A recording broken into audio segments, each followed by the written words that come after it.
Primeira aos Coríntios, capítulo 15, nós vamos ler o versículo 19.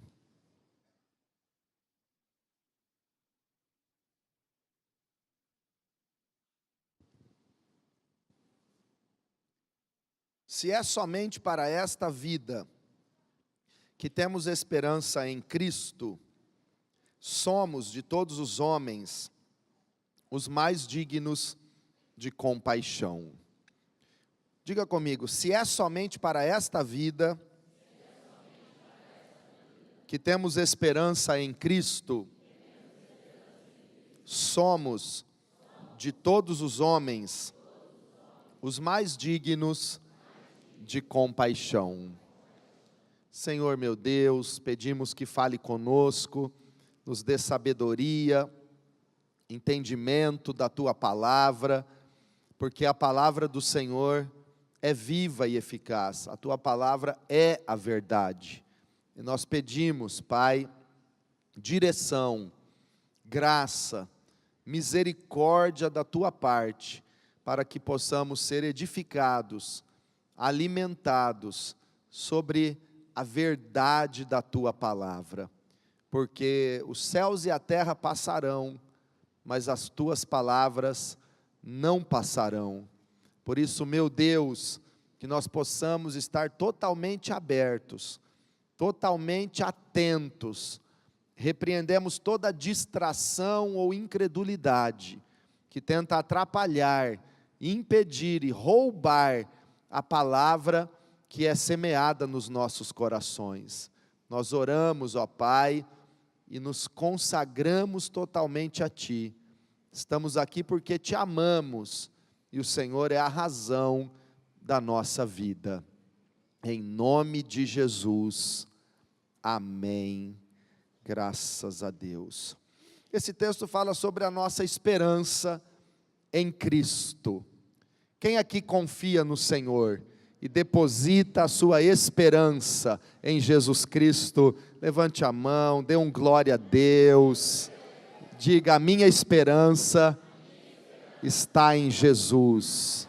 Glória a Deus. Esperança é aquilo que nós ainda não temos, mas cremos e esperamos que vamos receber do Senhor. É diferente de fé para tomar posse das promessas que Cristo já realizou por nós.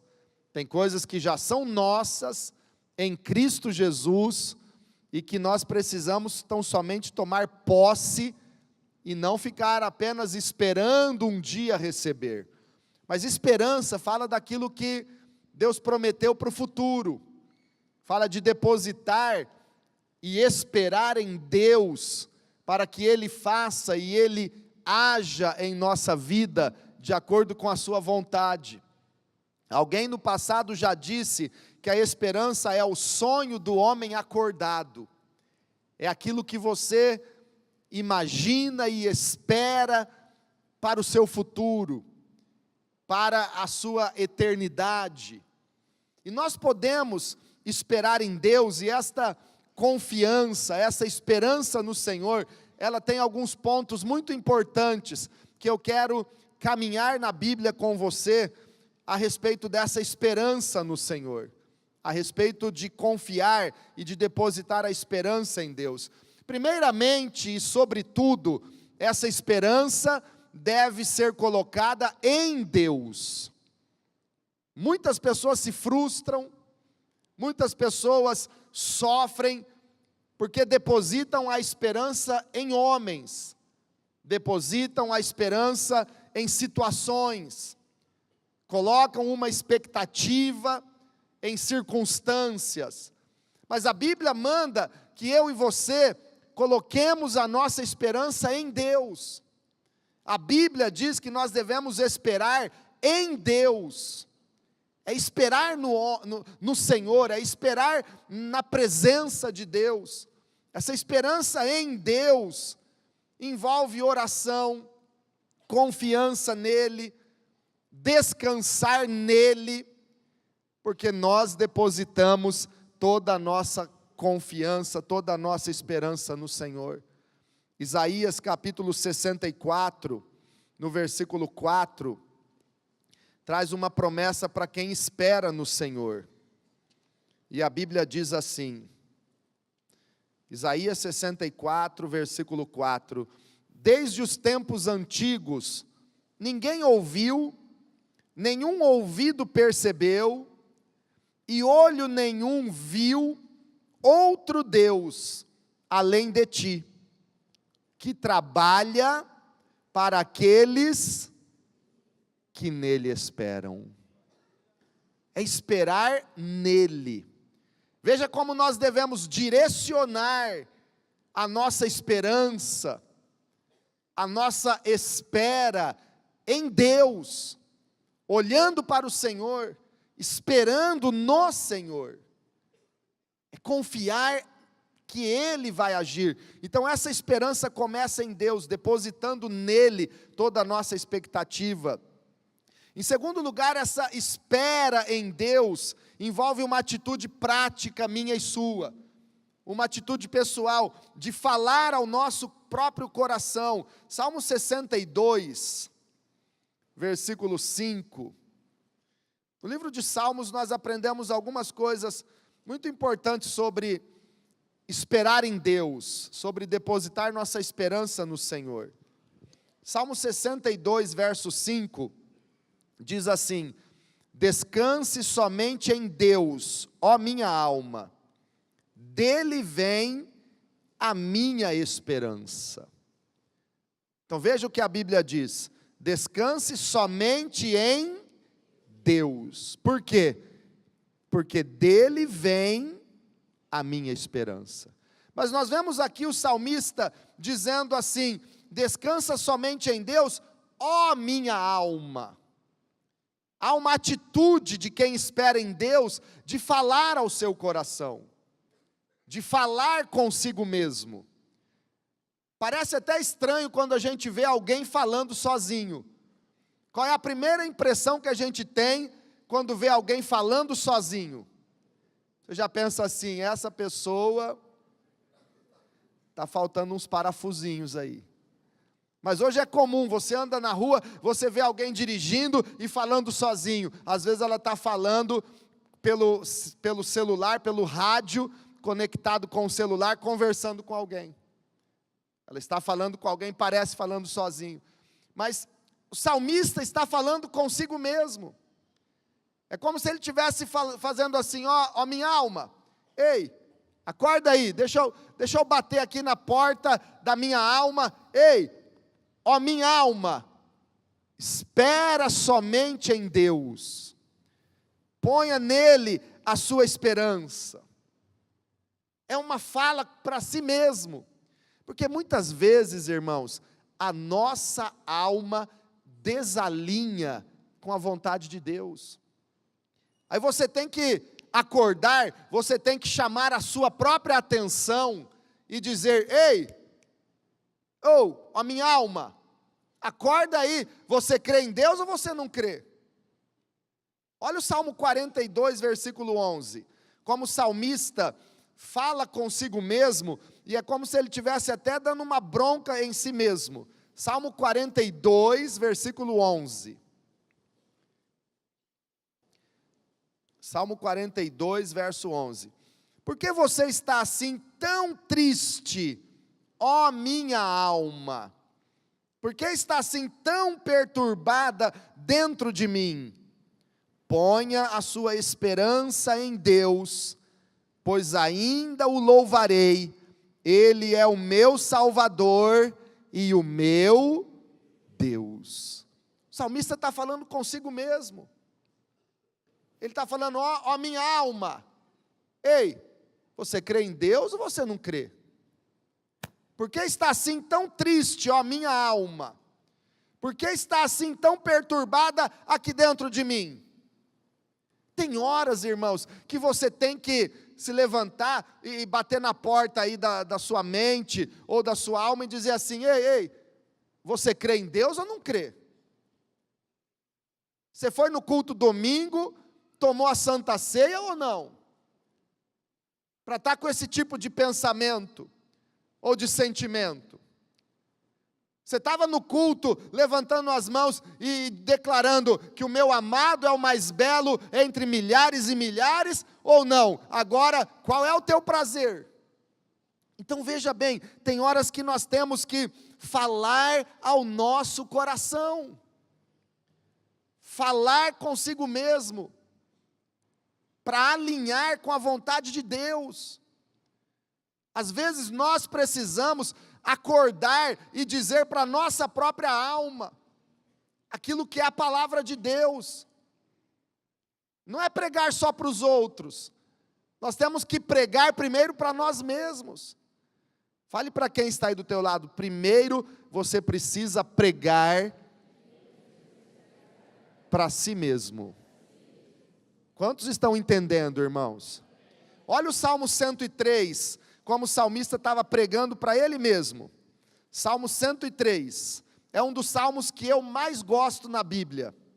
O salmo de Davi, o rei Davi, o adorador, o salmista Davi, o homem tão íntimo com Deus. Ele diz no Salmo 103, bendiga o Senhor a minha alma, bendiga o Senhor todo o meu ser, bendiga o Senhor a minha alma, não esqueça nenhuma de suas bênçãos. Ele estava pregando para ele mesmo. Em algumas traduções mais antigas, talvez a sua traga esta versão, diz assim, bendize, ó minha alma, ao Senhor. E tudo que há em mim, bendiga o seu santo nome. Bendize, ó minha alma, ao Senhor, e não se esqueça de nenhum dos seus benefícios. Falando consigo mesmo, ei, ó minha alma, comece a exaltar a Deus e para com esse chororô. Ó minha alma, exalte ao Senhor e não esqueça de nenhum dos seus benefícios e para com essa reclamação. Bendize, ó minha alma. Aí ele continua falando para si mesmo, olha o verso 3. É Ele que perdoa todos os seus pecados, ó minha alma. É Ele quem cura todas as suas doenças, ó meu corpo, ó minha alma. Coloque a mão sobre o teu corpo em algum lugar e diga assim, meu corpo, escute bem, é Ele, Jesus Cristo, quem cura todas as suas doenças. Você está curado, ó meu corpo querido, amém. É Deus nos mostrando a sua verdade. Então esperar em Deus envolve falar consigo mesmo. Versículo 4, ó minha alma, é Ele que resgata a sua vida da sepultura e o coroa de bondade e de compaixão. É Ele que enche de bens a sua existência, ó minha alma, de modo que a sua juventude se renova como a águia. Aleluia. Então esperar em Deus envolve falar ao seu coração. Esperar em Deus também envolve ter paciência. A própria palavra esperar em Deus já nos dá a ideia e o princípio de paciência. Aquiete-se, não se precipite, espera um pouco mais, espera mais um pouco. Hoje as pessoas são impacientes e querem tudo na hora e do jeito delas. Quando na segunda-feira você chega e tem que ir a um banco pagar uma conta e encontra aquela fila enorme, você já põe a mão na cabeça e fala, misericórdia, vou ter que esperar. E é duro esperar. Às vezes as pessoas pecam, se precipitam e sofrem graves consequências, porque não sabem esperar a hora certa para todas as coisas. E Eclesiastes capítulo 3, um texto tão conhecido, diz que há um tempo determinado para todo propósito debaixo do céu. Tem tempo para tudo. Então espere, tenha paciência.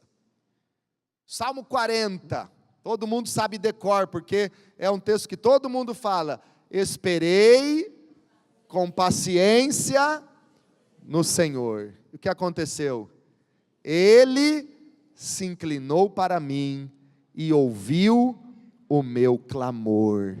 Aleluia. Então, paciência é sinônimo de perseverança, é você continuar quando dá vontade de parar. Você já teve vontade de parar alguma vez ou alguma coisa? Desistir de um propósito, desistir de um compromisso, parar um curso, parar um propósito, um projeto. Já teve vontade de parar? O que é perseverança? É você continuar e não desistir quando dá vontade de parar. Persevere, espere no Senhor.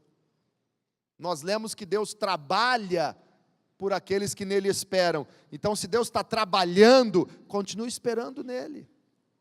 Tem pessoas que vêm à igreja no domingo, vêm à igreja na sexta-feira, vai na célula, entrega o seu fardo, entrega o seu problema nas mãos de Deus, mas aí ele sai do culto, daí algumas horas ele pega de novo o que ele entregou. E ele abraça aquele problema e toma para si novamente. Mas esperar em Deus é você entregar e confiar que Deus trabalha por quem nele espera. Então você espera com paciência no Senhor e sabe que Ele está agindo, Ele está trabalhando. Esperar no Senhor.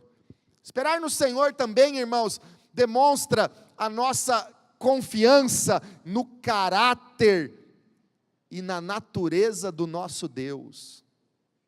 Sabe por que eu e você podemos esperar em Deus? Porque Ele é fiel. Porque Ele não falha. Ele não decepciona. A Bíblia diz que mesmo que o homem seja infiel, Deus permanece fiel, porque Ele não pode negar a si mesmo. Então, quando nós confiamos no caráter de Deus e o conhecemos como de fato Ele é, Deus fiel, nós esperamos nele.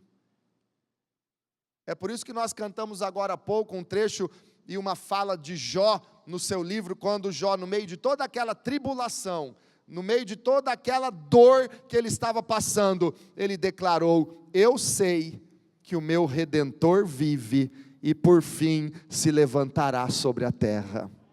Você sabe que o teu Senhor vive? Você sabe que Jesus Cristo morreu por você, mas ressuscitou ao terceiro dia, e Ele está cuidando de tudo, e Ele é fiel na sua vida. Você sabe que o teu Redentor está vivo, e em breve Ele voltará, e Ele reina para todo sempre. É confiar nele, é saber quem Ele é, saber quem Ele é. É por isso que o apóstolo Paulo, quando escreveu para Timóteo, ele disse assim: Timóteo, eu sei em quem tenho crido, e estou certo de que Ele é poderoso para guardar o meu depósito até aquele dia final. Eu sei em quem tenho crido. Conhecer Deus. Você pode esperar em Deus porque Ele é fiel, Ele não falha. Você pode esperar em Deus porque Ele é bom. Nós estamos declarando profeticamente este ano como o ano da bondade do Senhor, e Ele é bom.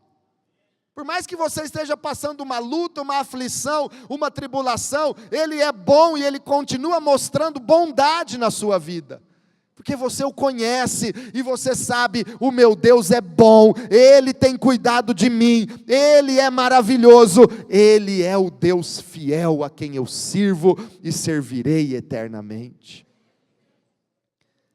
Então fale para quem está do teu lado, confie na fidelidade de Deus. O Salmo 121, irmãos, o salmista Davi, ele declara: e naquele tempo Jerusalém era a cidade mais poderosa do mundo. a cidade mais protegida. Jerusalém, geograficamente, já é uma cidade difícil de ser conquistada, porque ela está sobre montes e rodeada por montes. E na época de Davi, o reino mais poderoso do mundo era o reino de Israel. O exército mais poderoso era o exército de Davi. E Jerusalém, depois que Davi tomou Jerusalém dos jebuseus, ele cercou Jerusalém de muralhas tão fortes, e ele reforçou a guarda em Jerusalém, construiu ali o seu palácio, e ali no Monte Sião, Davi reinava com muito poderio e com glória. Mas um dia Davi contou o seu segredo. No Salmo 121 ele declarou: eleva os meus olhos para os montes. Eu imagino Davi lá em Jerusalém, olhando para os montes que rodeavam a cidade, ele olhando para as muralhas que cercavam Jerusalém, ele olhando para o poderio do exército que Deus havia lhe dado em Israel, e Davi declara no Salmo 121, elevo os meus olhos para os montes, de onde me virá o socorro? Mas o segredo dele não era confiar nos exércitos, não era confiar nos montes ou nas muralhas de Jerusalém. Ele declara: o meu socorro vem do Senhor que criou os céus e a terra. É confiar nele, é saber que ele é o defensor, ele é o Deus fiel, ele é o Deus provedor. É por isso que nós podemos esperar nele. Esperar em Deus também é ensinado na Bíblia, para mim e para você, porque a dor vai passar, sofrimento é momentâneo, tua aflição tem os dias contados, vai acabar logo. Tem um livro na Bíblia chamado Lamentações. Quem já ouviu falar ou já leu Lamentações? De Jeremias, o profeta chorão. Já dá para ver a base e o assunto do livro. Tem gente que vive se lamentando, é um Jeremias chorão. Ah, pastor, mas se na Bíblia tem o livro de lamentações, eu posso ficar me lamentando. Não, na Bíblia tem o livro de lamentações, para você entregar a tua lamentação para Deus e acabar. Parar de lamentar-se. E o livro de Lamentações, ele é escrito de uma forma para nos mostrar como lidar com as aflições. Lamentações é escrito cada capítulo num acróstico em hebraico da letra inicial até a letra final do alfabeto. Como se fosse hoje, Lamentações, se fosse em português, Lamentações estaria escrito, primeiro versículo começando com a letra A, o segundo versículo do capítulo 1, depois do 2, depois do 3, são 3 vezes que se repetem, o capítulo 4 e o 5, a mesma sequência de A a Z, o primeiro versículo começando com A, o segundo com B, o terceiro com C, e o último lá embaixo com Z. O Z ainda é a última letra do alfabeto? Professoras me ajudam, porque entrou W, entrou Y, na época dos mais jovens aqui, o alfabeto não tinha K, não tinha W, não tinha Y, mas o Z ainda é a última letra. Então, era como se fosse no português, de A a Z. Ah, mas o que isso tem a ver, pastor? Isso tem a ver que o sofrimento tem dia e hora para acabar, e Deus vai levar ao fim esse sofrimento, vai acabar. Talvez o seu já está quase lá no Z, está no X, está faltando pouquinho para acabar, mas vai terminar essa dor, vai passar essa dor. Espera no Senhor, aguenta mais um pouco, espera um pouco mais, está terminando a dor, está terminando. Ah, pastor, mas e se o meu sofrimento ainda estiver na letra B ou na letra C? Espera no Senhor, Ele é fiel, Ele vai te sustentar na hora da dor, mas vai chegar ao final desse sofrimento. Veja comigo 2 Coríntios 4,17. Olha o que Deus nos fala. 2 Coríntios 4,17.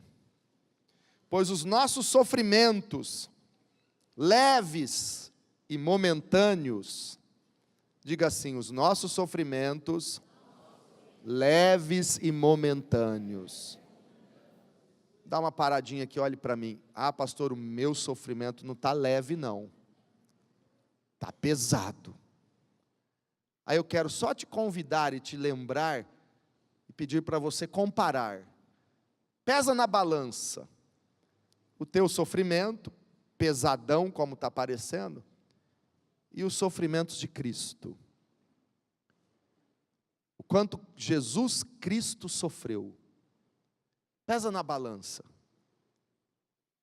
Qual está mais leve? Os sofrimentos de Cristo foram muito mais pesados. Você reconhece que os sofrimentos de Cristo, os açoites, a cruz, a humilhação, a vergonha, a morte no Calvário, foi muito mais pesado que o seu sofrimento levinho que você está carregando? Quem reconhece agora que o teu sofrimento está levinho, levante a mão e diga: obrigado, Jesus. E Ele sofreu por você. Ele sofreu no teu lugar, no meu lugar. Pesa na balança o teu sofrimento e o sofrimento de Jó. E a mulher de Jó chegava para ele e dizia assim: amaldiçoa teu Deus e morre. Olha a tua situação, homem. Você está aí cheio de chagas no corpo, cheio de feridas, nós perdemos tudo, nossos filhos morreram, você ainda fica aí falando de Deus, crendo nesse Deus, falando que vai na igreja, continua com o teu ministério, Jó. Para com isso, amaldiçoa Deus logo e morre. Jó falou para ela: você é uma louca. Sabemos receber o bem de Deus e não o mal. Foi Deus quem deu, foi Ele quem levou, bendito seja o nome do Senhor. Então, quando você passa o sofrimento, passe olhando para Jesus, e você vai ver que o teu sofrimento é leve e é momentâneo. A Bíblia diz: nossos sofrimentos leves e momentâneos. Por quê? Porque vai passar. Dura só um momento. Dura um tempo, mas vai passar, é leve e momentâneo. E olha o que está acontecendo: os nossos sofrimentos leves e momentâneos estão produzindo para nós uma glória eterna que pesa mais do que todos eles. Verso 18: assim fixamos os olhos, não naquilo que se vê, mas no que não se vê, porque o que se vê é transitório, mas o que não se vê é eterno. Então você pode esperar em Deus, e espera mais um pouco, espera firme. E por último, irmãos, nós podemos esperar em Deus, quando nós pensamos na eternidade, nada se compara a isso. Aí eu concluo, citando o mesmo versículo que já lemos no início dessa mensagem. Se a nossa esperança em Cristo é só nesta vida, nós somos dignos de dó. Nós somos os mais miseráveis de todos os homens. Mas diga: eu não espero em Cristo só nesta vida. A nossa vida aqui é passageira, ela é pequenininha. Salmo 90 diz que a duração da nossa vida é de 70 a 80 anos, o que passa disso é canseira. Alguns vivem 90, 100. Deus queira que você viva 120 anos abençoados e cheios de saúde e de paz. Quem recebeu, amém, glória a Deus. Mas passa, e passa voando. Passa rápido. Imagine a sua vida como uma corda infinita. Uma corda, imagine uma corda que não tem nem metragem. 1000 quilômetros é pouco, 10.000 quilômetros ainda não faz cosquinha perto do tamanho dessa corda. Você vai puxando a corda, puxando, ela nunca chega ao fim, nunca chega, e você tenta puxar essa corda, e ela nunca acaba. Assim é a tua vida eterna. E essa vida aqui na terra, passageira, de 70, 80, 90 anos, é menos que meio centímetro nessa corda. Só a pontinha dela. Só uma pontinha, só um pequenino tamanho da corda. Aí tem toda a eternidade, que não se vê o fim, não se pode mensurar, porque é eterno.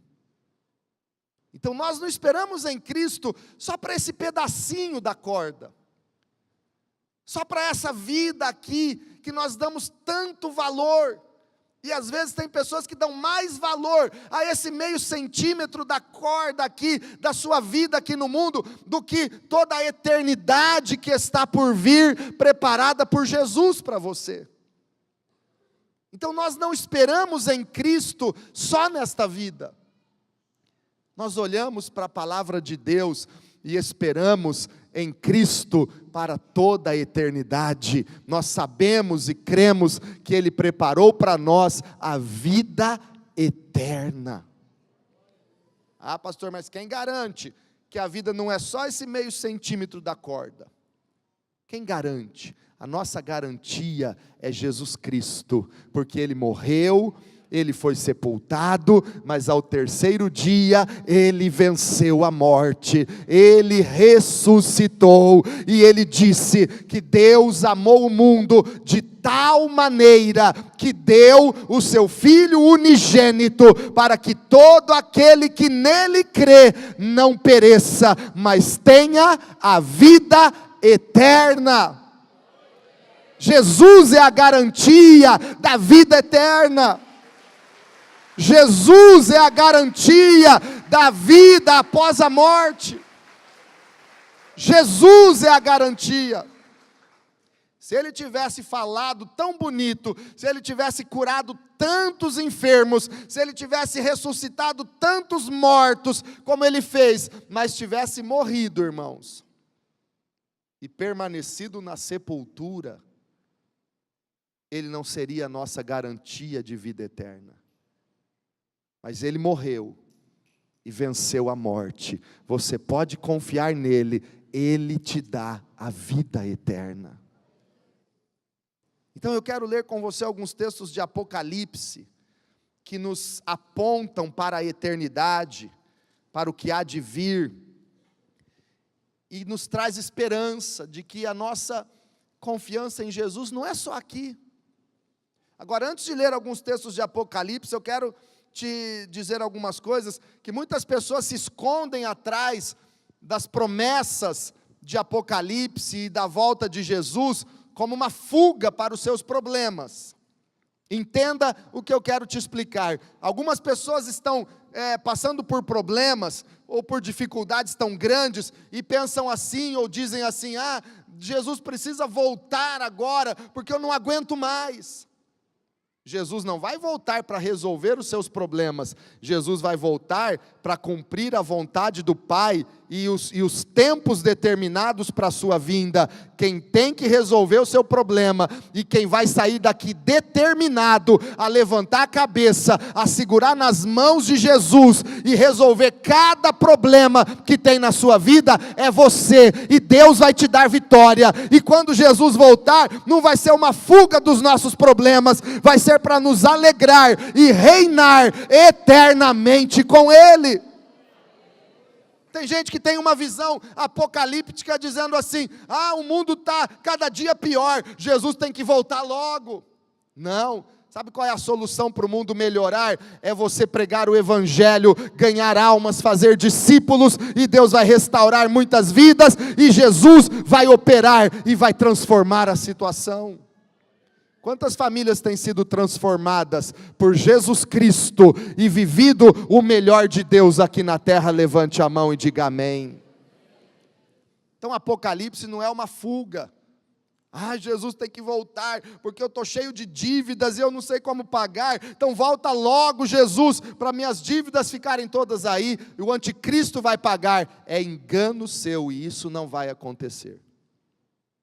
Jesus vai voltar sim, mas para buscar uma noiva preparada, santa e adornada para o encontro eterno com Ele. Então não é uma fuga, não é um escape. Apocalipse no capítulo 7, versículo 9. Depois disso, olhei. Diga comigo, depois disso. Aponte para o chão e diga, depois disso. Depois dessa vida, irmãos. Depois do que nós estamos vendo, olha o que virá.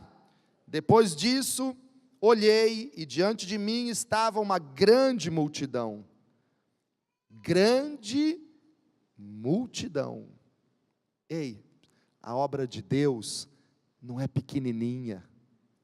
Tem gente que pensa assim, o diabo está ceifando multidões para ir para o inferno, o povo não quer saber de Deus. As pessoas não querem saber de Jesus, eles só querem saber do pecado e vão para o inferno. Concordo que o diabo tem enganado e tem ceifado milhares de vidas, sim. Mas eu vejo na Bíblia e eu creio plenamente que a obra de Deus é maior do que a do diabo. Eu não tenho uma mentalidade miserável dizendo assim, a multidão que vai estar no inferno é muito maior do que a que está no céu. Eu leio aqui na Bíblia a palavra de Deus dizendo, olhei e diante de mim estava uma grande multidão que ninguém podia contar, de todas as nações, tribos, povos e línguas, em pé, diante do trono e do Cordeiro, com vestes brancas e segurando palmas, e clamavam em alta voz, a salvação pertence ao nosso Deus, que se assenta no trono, e ao Cordeiro, aleluia. Multidões, que ninguém podia contar.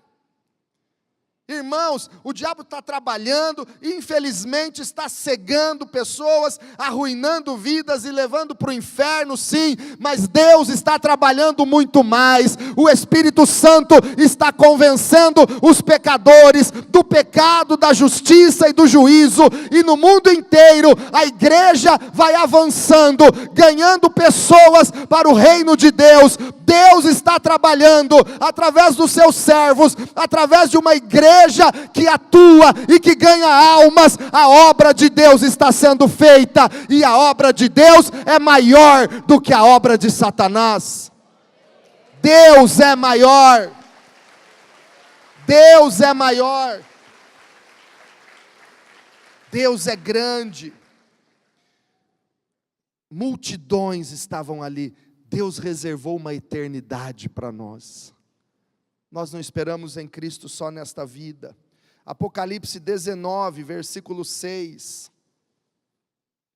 Então ouvi algo semelhante ao som de uma grande multidão, como o estrondo de muitas águas e fortes trovões que bradava: aleluia, pois reina o Senhor, o nosso Deus, o Todo-Poderoso.